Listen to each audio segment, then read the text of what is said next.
800 CHAB is proud to present Ask the Expert. Here's Rob Carney. Greg Marcyniuk at Heritage Insurance on 800 CHAB's Ask the Expert. Greg, it is that time of year when a lot of us like to burn candles at nighttime for ambiance and to warm up a room, but there are so many things that can go wrong when you're burning candles in the home. And at this time of year, there's lots of flammables around the house. You've got some tips on how we can do this safely. That's exactly right, Rob. In fact, the Candle Association say there's actually 15,000 fires that are attributed to candles. And they say 99% of these can be eliminated just by doing things properly around your house. So that's why we have these tips here. First of all, always keep a burning candle in sight. So if you're ever leaving a room with it burning, please put it out. The other thing is never burn a candle near anything flammable such as drapes, beddings, carpets, books. Flammable decorations this type of year, especially very important. Also, keep in mind young children. Always, and of course pets. I know we have a pet. They get curious. Kids specifically, they're attracted to fire. So make sure it's away so they can't be knocked over either by pets or kids.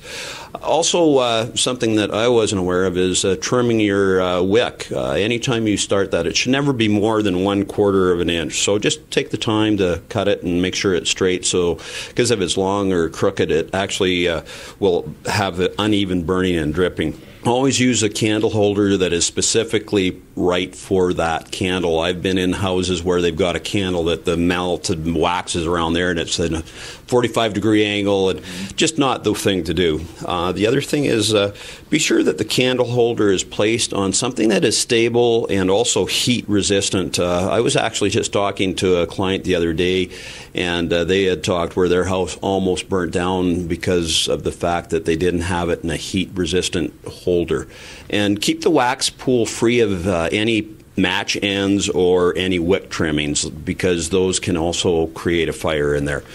And keep burning candle away from drafts, vents, and fans and currents, because what can happen is, number one, it can blow a drape over, start that on fire. It can create uneven burning, causing the wax to come down, and hot wax can cause fires as well. So another good tip.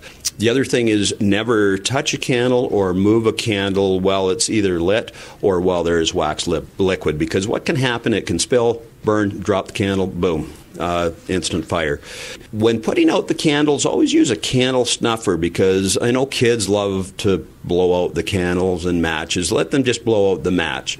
Don't let them blow out the candle, because when they go up, of course, they have lots of air. They're excited. They blow, and again, that candle can spurt and sparks can fly.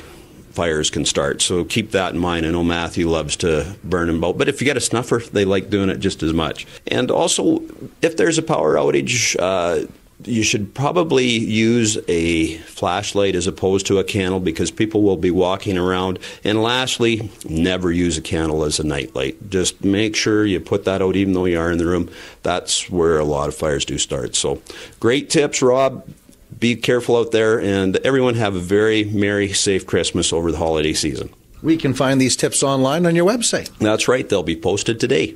NoHassleInsurance.ca, or you can come down to our office and see any one of our fine staff at the corner of Fairford and 1st Avenue Northwest. Greg Marcyniuk at Heritage Insurance in Moose Jaw on 800 CHAB's Ask the Expert. This has been Ask the Expert on 800 CHAB.